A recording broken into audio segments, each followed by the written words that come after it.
Let us express, first of all, our appreciation, sir, for the warm welcome we have received this morning and for graciously agreeing to accommodate us today for this exercise. We are extremely grateful. We don't take it for granted that you had to adjust your timetable to accommodate us today. We don't take it for granted. We are very, very grateful, sir, for that. We also want to express our deep appreciation for all the support we have received from this committee. It has made us better as a ministry. It has made us, we have sat up where we need to sit up as a ministry too. And the kind of support we have received from the chairman in the last 1 year has been tremendous. We really, really want to place that on record, our appreciation for the support and very robust oversight that we have received in the last 1 year. So myself and my team, sir, we are here just to say thank you, sir. For the 2024 budget performance summary, sir, it is subdivided into the capital appropriation, the personnel appropriation, overhead appropriation.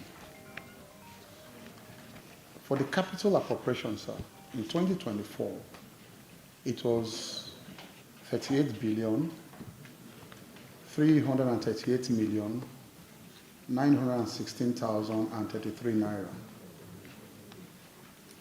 The actual releases, out of that, actual releases, cash releases, was 11 billion, 540 million, 112,956 naira 40 kobo, sir. Out of that, the utilization was about 98% utilization from the releases, sir. And that's 11, sir. The 2024 budget performance is a summary of the 2024 budget performance, sir. Yes, sir. Yes, sir. No, we said releases first, sir. We said releases. Releases 11 things. Utilization 11.5. Percentage utilization 30.9. Yeah, I first mentioned releases, sir. I did mention releases before I went to utilization, sir. Okay, sir. I'll then go back to you. Okay, sir. So after the capital appropriation, the releases, sir. Can I go on, sir? Yeah, go on. The releases, sir, was 11 billion, 540 million, 112,956 naira 40 kobo, sir. Then out of the releases, sir, the actual utilization, sir, that's where I am, sir. It's about 98 or thereabout percent, which is about 11 billion, 534 million, 271,427 naira 94 kobo, sir. And the percentage of utilization, it's about 30.9%, sir. That is for the capital appropriation, sir. For the personnel appropriation, sir, the total personnel appropriation was 1,009,378,928 naira 22 kobo, sir. The actual releases, sir, for personnel appropriation, out of the personnel appropriation, was 1,009,378,918 naira 22 kobo, sir. The utilization, sir, was 100% of the releases. So the same figure, just 100%. Sir, the overhead appropriation, sir. The total overhead appropriation was 520,351,934 naira, sir. The releases in that respect was almost 100%, 99 point something to 9%. That's 520,351,933 naira 87 kobo, sir. Then the utilization, sir, was 520,172,307 naira 44 kobo. And like I mentioned, the utilization is about 99.97%, sir. We actually made a note there, by the grace of the National Assembly, extended the 2023 budgets. At some point, it ran concurrently with the 2024 budget till about 31st of December 2024. Just like we have also received, graciously received the extension from the National Assembly of the 2024 budget to run till I think June 2025. That was the same situation we had in 2024. That is for the 2024 budget performance summary. I will wait for the directive before I go to the 2025. Airports, the details I have regarding the power project in Abuja Airport, they call the IPP project. It was something that we inherited from the last minister, last administration. And there's a contract running. I think it's a contract for 7 years or so. Yep. It's a contract for 7 years running for an independent contractor to provide power. Because, you know, Lagos and Abuja, they have to run on 24 hours because they are our gateway. So whether they are airports, whether they are landing or not. In fact, there was a presidential directive under Yaradua. And I think the MD firm brought it up to me recently to say, is it still sustainable? But I think there was a problem that happened under Yaradua. I'm not too sure when the president tried to land at night and the lights went off. Or so, I can't remember the fact. But after that, there was a clear presidential directive to ensure that for Lagos, Abuja, you run 24 hours, whether planes are landing or not, because it's a security issue for the gateways of the nation. So since then, before we came, 3-4 administrations for us, they run 24 hours, those two major airports. You know, they are our star airports. So because of that, there was a contract under the last government for an IPP to provide power for Abuja Airport in particular.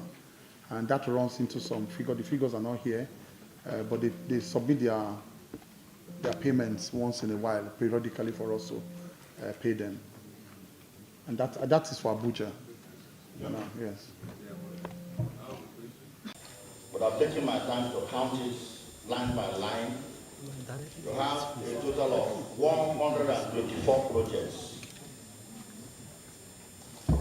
As the senior advocate of Nigeria, learned man, the Minister of the Federal Republic of Nigeria, upon assumption of office till date, have you been able to complete some of these projects? If not, how many have been completed? How many are ongoing? And how many are being carried over to 2025 budget? Now, going to the number 3 in the list, the construction of control tower and technical building at Enugu Airport, which happens to be my own airport. This project was appropriated for in 2013, and the total sum of 1.9 billion was the amount for this project. 75 million has been released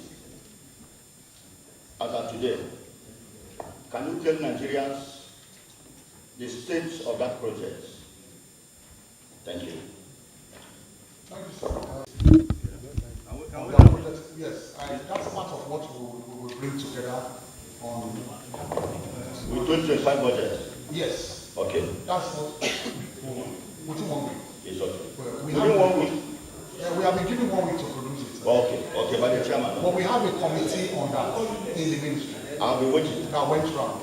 I'll be waiting. To also give you, maybe it's over information, but let me also give you information on the report.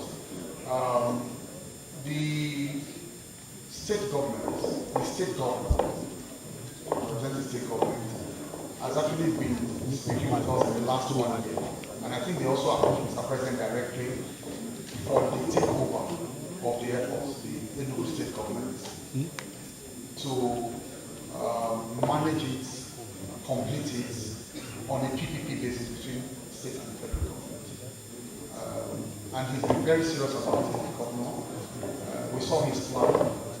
Like he also went directly to Mr. President on it, just like 2 or 3 other governors, the Niger state government, including an airline. An airline is also coming along too. But it's something we would like to brief the committee separate on that, bring the documents on some of these, so you'll be well abreast on what is happening in terms of the PPPs we have with the state government. Enugu is one of them. How competent is the state government to manage a federal airport? Because I know some states are building airports and handing over to federal government. How come federal government is relinquishing the airport back to state government? And how competent? No, it's when they approach us. It's just for the running, not the building. Most of them who hand them over to us, maybe when they build it 80% complete, they cannot complete it, they hand them to us to run. But in most of these cases, these are fully developed airports. They have runways, they have terminal buildings and all that. It's just for the management of the airports that they come to us for. But like I said, there's always a business case when they come. These are, the devil is in the details. But it's a very good question you're asking, their capacity and their competence to run the airport. Normally they hire consultants to do that for them. It's not like it is a commissioner for transport that will now be running it. No, they normally hire competent consultants, the state government. You say that the Ministry of Aviation is being overwhelmed by the number of airports we have in Nigeria. No, we're not overwhelmed. That is what I felt. No, when we get requests, To help you. not that we want, they come with these requests to say for the sake of their people and their economy, they want to pay special attention to those airports for the sake of their local economy. So sometimes we look at their requests. And like I said, in the case of 2 or 3 airports, what we got was presidential directive. They didn't even come through us. We just got presidential directive directly to work, and the president approved, and we had to work with them. Yes. Development of Aerospace University, Abuja. The truth of the matter, we always say we don't have money for lots of things. I don't see why we need an aerospace university. Abuja University is there badly funded. It could have an aerospace and aviation department there. There's a university built already in Abuja, not populated, not being used. It's there. Nothing is happening to it. What a private university is trying to build a school of aviation in Buari.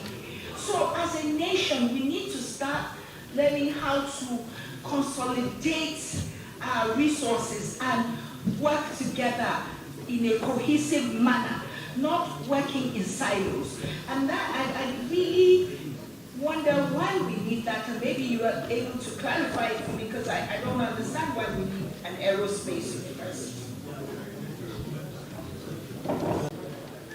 My name is Robert Dixon Taki. I represent Makodi Guma Federal Constituency. I'm from Benue State, Chairman, Constituency Outreach. I come into the issue that my distinguished colleague, Senator Ireti, has just raised about the aviation colleges that I think 6 that have been proposed. So, we know very well that Zaria has been underutilized, it is not funded properly. What is the reason for establishing 6 aviation schools? I think that if we are a very serious country, maybe 1 extra one will be okay. Or you fund Zaria very well. Zaria will take care of everything. As I sit down here, that's my captain sitting next to you. I flew with him as a cabin crew in the 90s, and he's a very good captain. Now, please, Honorable Minister, we can save those funds, you know, make sure that Zaria is properly working, and maybe set up just 1 extra school, maybe down in the south. That would take care of Nigeria aviation problem. Thank you very much. Established by the past government. And so we just started it off because by the time we came in, the first intake was just going on, the first intake of the university. But it's just a specialized university for aviation and aerospace courses themselves. Since it's our primary mandate as aviation ministry, I thought that the rationale for the past government to have founded that university, it's about the first of that type in Africa too, is to ensure that they pay special attention to the development of aviation and aerospace courses, and not for us as a ministry to be subsumed in another general university and trying to appeal to them to develop courses in that respect. So I think it's just a matter of perspective as to whether we can be in complete control as an aviation ministry to develop the courses we think will develop the aviation ecosystem in Nigeria. But as a corollary to that, the other question is about the NCAT campuses. The same. Let me say first of all that Zaria has been a star for all of us. We've been very, very proud of Zaria. Zaria has been there since 1964, serving the entire country. And most of our pilots and the captains you see today pass through Zaria. So it's actually a pride for us. And it has received a lot of commendations from ICAO, a lot of certificates from all over the world. Right now we're having problem of space in Zaria.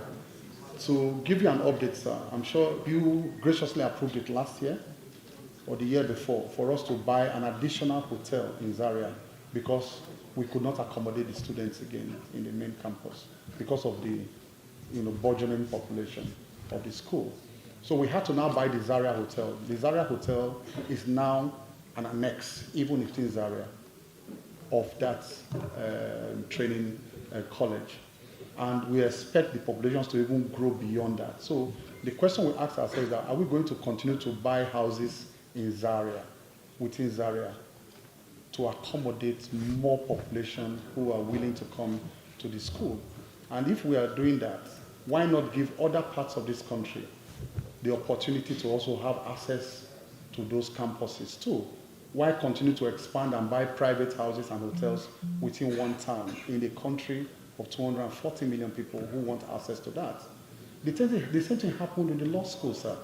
The law school, it was about the same time that Zaria was established in Kaduna, that the law school was established in Lagos. It was about 1960, 64, thereabout, that same period. But the law school has still grown beyond Lagos. The law school has campuses all over the country now for people to have easy access to law school. So it is one country, sir. The other people who they have campuses now, they have been, named. Boeing has one. I think Yola has one, and on like that. They are extremely grateful to the federal government. They are happy that they now have easy access to training facilities too. Yeah. So we cannot continue to expand only within Zaria. Other parts of this country should also have access to training facilities too. Thank you. Thank you, sir. Honourable Minister, I want to tell you that we have not started anything.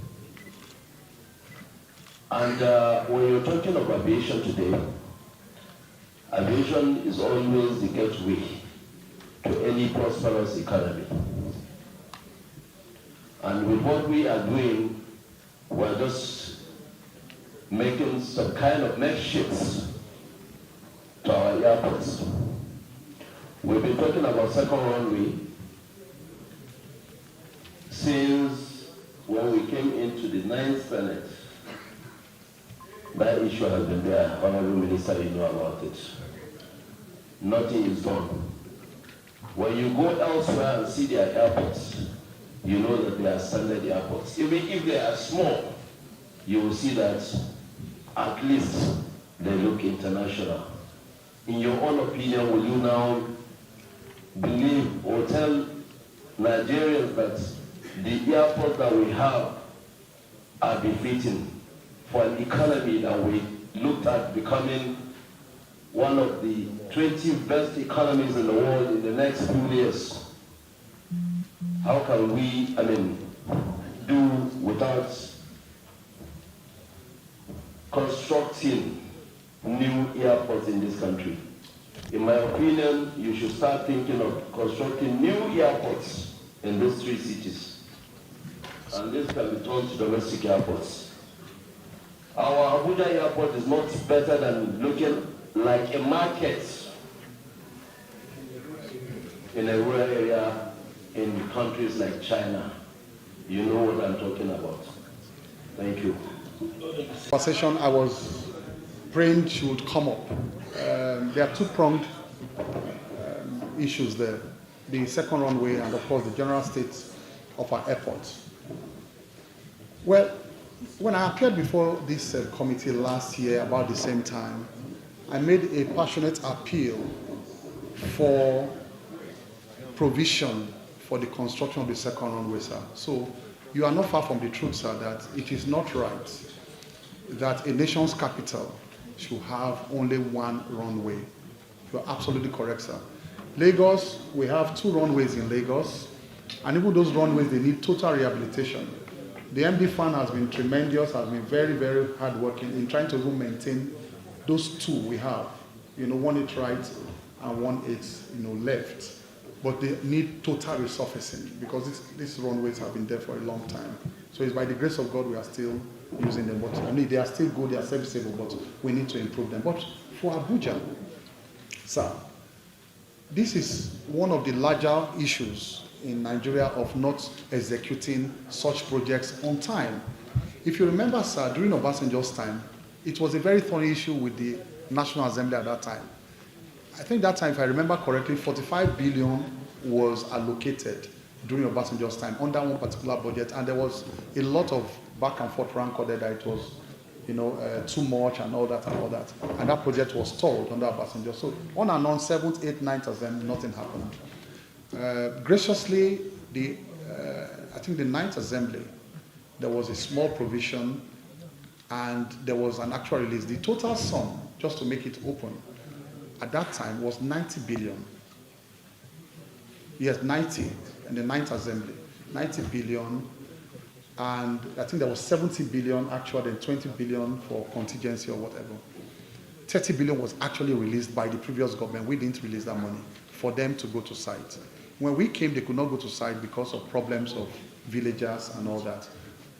We settled that problem. I was the one, together with the Minister of FCT, that worked very hard the first 2 months. We settled, we removed them from site, and they moved to site, sir. Lo and behold, as I speak with you now, the contractors have left the site. They have done excavation work and some preliminary work. They say the 30 billion is gone. And the variation I have received, sir, unfortunately. Did they pay compensation with the 30 billion or what? Part of it. There was money inherent in the 30 billion to pay the Abuja settlers. So, but it was the contractors and part of the money that they paid.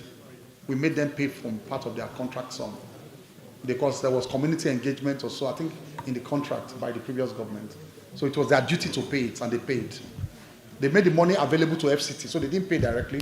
They made the money available to FCT, who is in charge, and FCT disbursed to each and every family on the land for them to live. But just to complete the story, sir. Now, okay, sir. And you are up to speed on what's going on.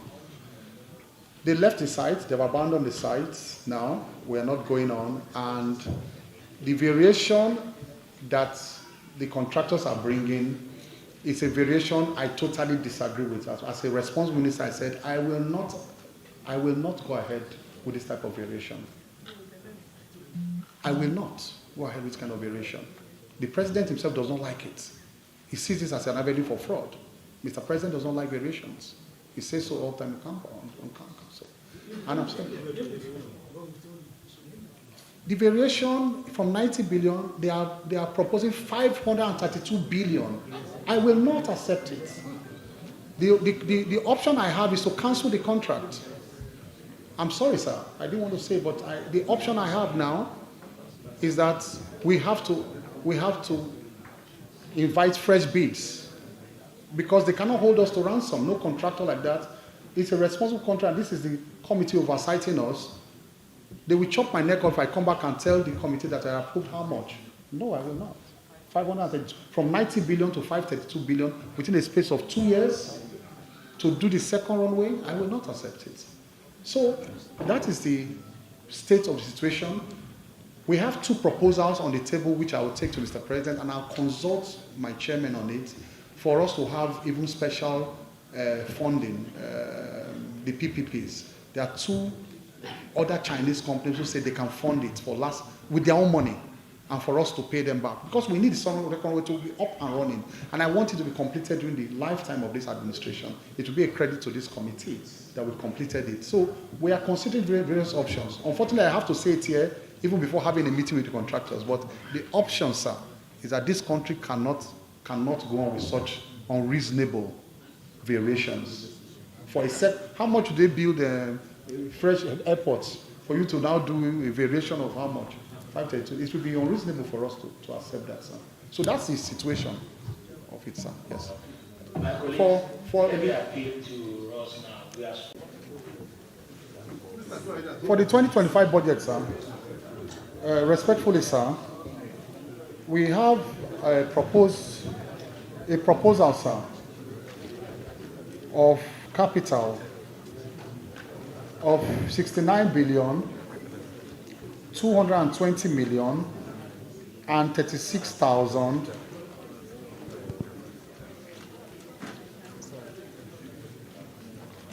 I'll repeat, 69 billion, 220 million,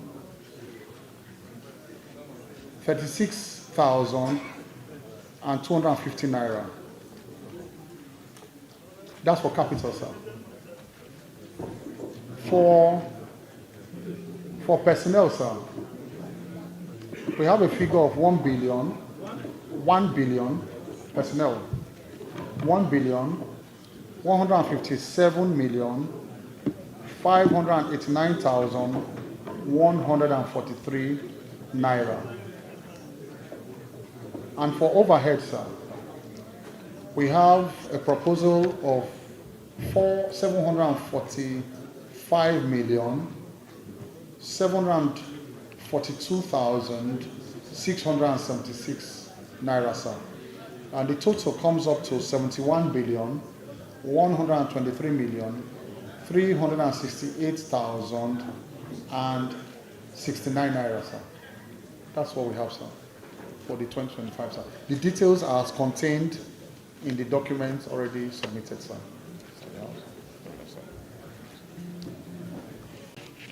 This project, we need those documents were required from the ministry. Yes, sir.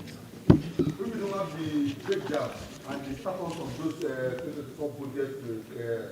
of the period going on that you come from there, there's no way we can really appreciate. Yes, sir. What you're asking for in 2025. Yes, sir. So I will approach my colleagues and this level that we should suspend the consideration of 2025 budget until we receive the submission on that status project we have. 90% of the project that we're talking about 2025 are all ongoing projects. Yeah, the project is even ready. We didn't know we prepared it. We'll make copies available. Boko in Benue State. The one in Boko is for 500 million. The one in Anka is for 50 million. The difference is too much. We need you need to reconcile that when you're coming back with your documents. Then we also need to know when you're coming back. Honorable Minister, we need to know your total staff strength and your nominal role. Okay, sir, we'll provide it.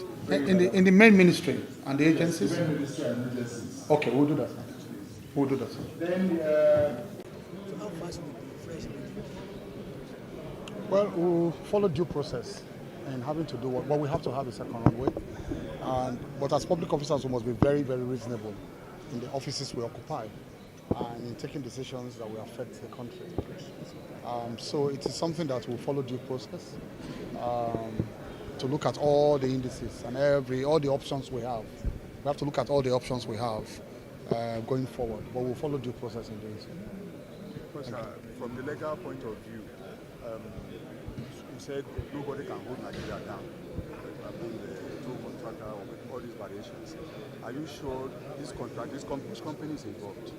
No, it's not about talking about country, but from a legal point of view, once the terms of the contract change, then the terms change entirely, and you are negotiating for a new terms involving new amounts. It's a new contract. You are entitled to cancel. So long as it's not the terms of the earlier contract already, you are entitled to cancel. Nobody can hold you down to say, I have a contract, a letter of contract, so you must increase the money for me. What if somebody says, I can do it for the original amount, you don't have to increase it? What if somebody says so?